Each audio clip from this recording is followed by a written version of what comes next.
40 cross करने के बाद, 45 के बाद ये चीज़ बहुत ज़्यादा मैंडेटरी हो जाती है, क्योंकि मसल का काम है मोबिलिटी देना, स्टेबिलिटी देना, शॉक एब्जॉर्ब करना। बाइक का एग्जांपल दिया था मैंने। जो पुरानी वाली साइकिल्स थी वो अगर गड्ढे में पटक जाती थी तो डायरेक्ट इम्पैक्ट देती थी। आजकल की कुछ एडवांस जो बाइसिकल्स हैं उनमें शॉक एब्जॉर्बर्स लगे होते हैं, या फ्रेम का स्ट्रक्चर कुछ इस तरह से होता है कि शॉक एब्जॉर्ब किया जाए, सीट तक ना पहुंचे, नीचे ग्राउंड से जो इम्पैक्ट आया है ठीक उसी तरह से ऊपर यूजर को ना पहुंचे, राइडर को ना पहुंचे। तो शॉक एब्जॉर्ब करने का काम जो है वो मसल करते हैं, लेकिन उसके लिए मसल अलर्ट होने जरूरी है, मसल स्ट्रेंथन होने जरूरी है। तो अब अगर कोई कहता है कि मेरी उम्र हो गई है और मैं हल्की फुल्की एक्टिविटीज कर लूंगा, या मैं सिर्फ ब्रीदिंग एक्सरसाइजेस करूंगा और उससे मैं फिट हो जाऊंगा, तो बोन फ्रैक्चर वगैरह जैसी चीजें, या मसल मास के साथ हमने देखा था कि मसल जो होते हैं किसी स्टोर रूम की तरह होता है। जो भी आप न्यूट्रिएंट्स कंज्यूम कर रहे हो वो स्टोर कहाँ होंगे? मसल में होंगे, राइट। और अगर आप के पास मसल अच्छे नहीं है तो क्या होगा? आपके पास स्टोरेज हाउस ही नहीं है। डे टू डे एक्टिविटी के लिए जितनी भी आपको न्यूट्रिएंट्स की जरूरत है वो स्टोर करने के लिए आपके पास स्टोरेज ही नहीं है, क्योंकि आपके पास मसल मास लो है। तो ऐसी सूरत में क्या हो जाएगा? बैकअप ना होने के कारण आप थकावट महसूस करोगे। ये प्राइम रीजन है। बुढ़ापे में जब किसी को थोड़ी थोड़ी एक्टिविटी के बाद एक्सर्शन फील होता है तो मसल मास नहीं है उसके पास। मसल मास नहीं है तो स्टोरेज हाउस नहीं है, स्टोरेज हाउस नहीं है तो इम्यून सिस्टम इंपैक्ट कर रहा है। इम्यून सिस्टम कब काम करेगा? जब इम्यूनिटी के लिए सपोर्ट करने वाले वाइटामिन आपके बॉडी के पास होंगे। वाइटामिन कब होंगे? जब आप डाइट से लोगे और अंदर भी आपके पास स्टोरेज हो उनको स्टोर करने के लिए। तो ये होता है एज रिलेटेड मसल डिजेनरेशन, उम्र के साथ होने वाला। इसको एक टर्म से डिफाइन किया जाता है, सार्कोपेनिया। तो आप कार्डियक एक्सरसाइज तो करते ही हो। हाँ।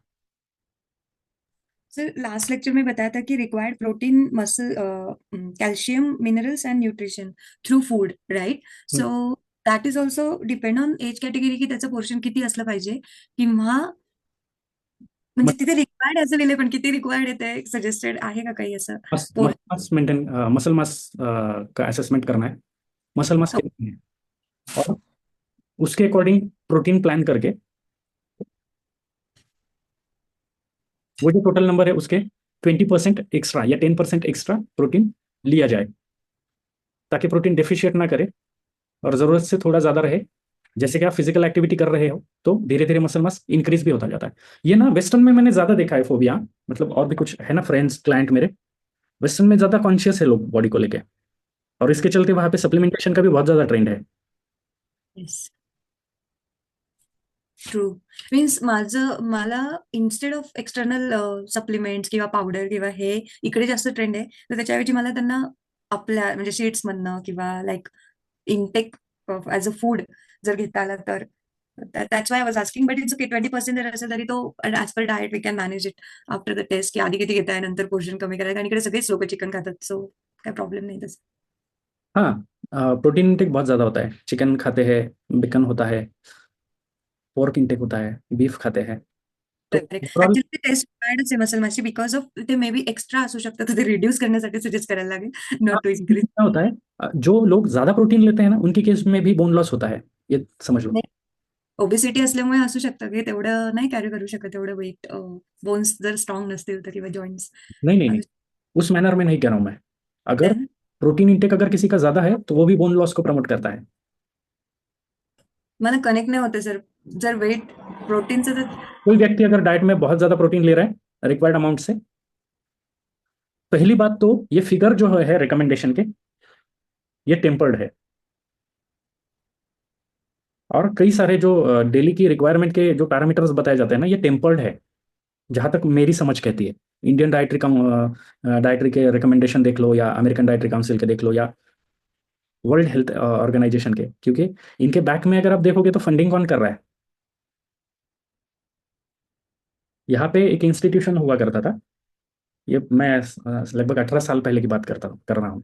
उस वक्त इंडिया में इतने प्रोटीन ब्रांड्स नहीं थे, और उस इंस्टीट्यूशन ने लीड किया और एक ब्रांड है, उसको इंपोर्ट किया इंडिया में। और उससे पहले इतना प्रचलन नहीं था इंडिया में प्रोटीन कंज्यूम करने का। लेकिन वहाँ से जो ट्रेनर सर्टिफाई होते थे, उनको इस तरह से समझाया गया कि आप भले ही सांस ना लो लेकिन प्रोटीन लो। इतना इंपॉर्टेंट बताया गया। और फिर एक ट्रेनर जो होता है वो एक सेल पर्सन होता है, सेल्समैन होता है प्रोटीन का। तो आगे वो उसी तरह से लोगों को भी बताने लग गया। तो आपको फार्मास्यूटिकल का गेम समझना पड़ेगा कि इतना क्यों गला फाड़ के लोगों को अवेयर करने की मतलब चुल मची है। ऐसा क्या है, इतना क्यों केयर किया जा रहा है लोगों के बारे में। समझ रहे हैं? क्योंकि मुझे कुछ बेचना है,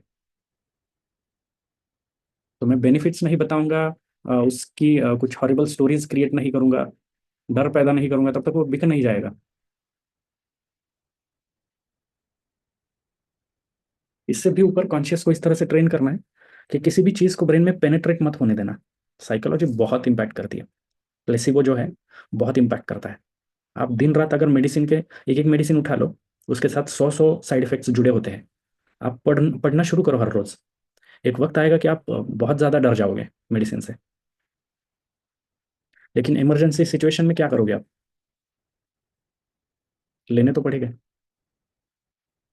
ठीक इसी तरह से ये जो मार्केटिंग होती है, अब मेरा बेटा है, वो वो जो मैंगो का एक क्या ऐड आता है, मैंगो स्लाइस या ऐसे माजा, उसका कुछ ऐड आता है टीवी पे। अब उसको बचपन से हमने कभी शुगर इंटेक करवाया नहीं है, ना दूध में कभी चीनी दी है अगर दूध पीता है तो, या फिर स्वीट्स वगैरह उसको खिलाया नहीं है कभी, या चॉकलेट्स भी खाता है तो बहुत रेयर खाता है वो।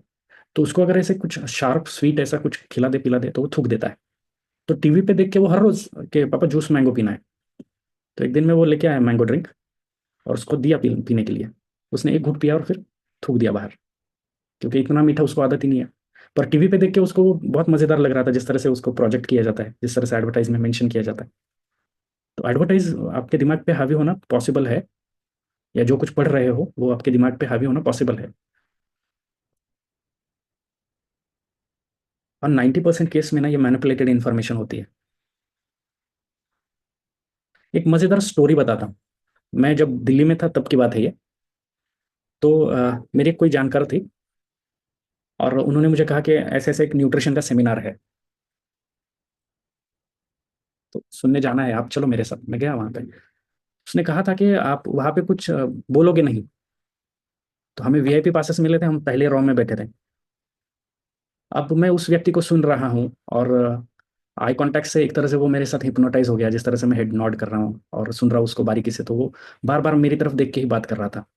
और एक टाइम पे आके उसने इस तरह से पूछा कि बताइए एक आदमी की डेली की रिक्वायरमेंट क्या है न्यूट्रिशन की। और मैंने शुरू किया गाना। अब उसको ये एक्सपेक्टेड नहीं था कि कोई, उसको पता ही नहीं है कि सामने बैठे इंसान का बैकग्राउंड क्या है। तो उसको एक्सपेक्टेड ही नहीं था, तो मैंने ए से लेके सारे, बिल्कुल सारे प्रोटीन की और ये बता दिया। तो उसने पूछा कि प्रोटीन के तौर पे आप क्या सजेस्ट करते हो। तो प्रोटीन के ब्लेंड्स और ये सारी चीज़ें बताने के बाद ही सेड कि ये प्रोटीन जो है ये मसल बिल्डिंग के काम आते हैं। तो मैंने कहा आम इंसान क्या करना चाह रहा है, उसे भी तो मसल बिल्डिंग करनी होती है। अब मसल बिल्डिंग से उसका यह मतलब था कि ये बॉडी बिल्डर ही इस्तेमाल कर सकते हैं। तो बॉडी बिल्डर भी इस्तेमाल करते हैं, लेकिन वो ज्यादा क्वांटिटी में कंज्यूम करते हैं ताकि उनको मसल मास इनहेंस करना होता है। मेंटेनेंस के लिए भी वही सजेस्टेड है। Basically he was promoting his product, कि उसने कहा कि इसमें कई तरह के प्रोटीन्स हैं। तो बॉडी प्रोटीन को प्रोटीन की तरह देखती है ना। पी प्रोटीन से जो जो मिल रहा है वो भी डाइजेस्ट होकर अमीनो हो रहा है, वे प्रोटीन से जो मिल रहा है वो भी डाइजेस्ट होकर अमीनो हो रहा है। एक बीच में कॉन्सेप्ट आया था कि बीफ प्रोटीन, समझ रहे हैं? तो बॉडी डाइजेशन के बाद अमीनोज मांगती है। आप किस सोर्सेस से दे रहे हो मैटर नहीं करता है। तो एक प्रोडक्ट का मार्केटिंग कर रहे थे वो, और इस तरह से मैनिपुलेट कर रहे थे इन्फॉर्मेशन को, कि इसमें सोया प्रोटीन है, इसमें मिल्क मिल्क प्रोटीन कॉन्सेंट्रेट है। तो फार्मास्यूटिकल भी बहुत बड़ा ब्रेन वॉश करती है। इनफैक्ट इनके आईटी सेल्स भी होते हैं कि ऐसा पानी पियो तो कैंसर हो जाएगा, ये पियो तो वो हो जाएगा। इस तरह की जो इन्फॉर्मेशन पब्लिक डोमेन में फ्लोट होती है, वो बनाता कौन है, कौन बना रहा है?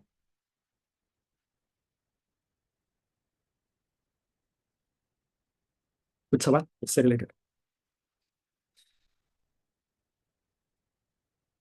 तो सार्कोपेनिया के केस में न्यूट्रिशन मैनेज करना, स्ट्रेंथ ट्रेनिंग मैंडेटरी हो जाता है। ब्रीदिंग एक्सरसाइज तो कर ही रहे हैं, लेकिन वो वाली सजेस्टेड नहीं है कि जी मैं तो सुबह उठ के रामदेव बाबा के आसन करता हूँ। कैसे? तकिया लगाता हूँ और कपालभाति करता हूँ, उतना सफिशिएंट नहीं है। नेचुरल मैनर से सांस चढ़ना और जबरदस्ती का फोर्स देके सांस चढ़ाना दो चीजें और होती है। आप वॉक करोगे या फिजिकल एक्टिविटी करोगे, तब जब आपकी सांस चढ़ती है तो आपके मसल की रिक्वायरमेंट है, इसलिए आपका दिल धड़क रहा है, आपका हार्ट बीट कर रहा है। और एक हो रहा है कि आप जबरदस्ती उसको, हार्ट को, ब्रीदिंग इनहेल एक्सेल करके, इस फॉर्मेट को समझना जरूरी है। ये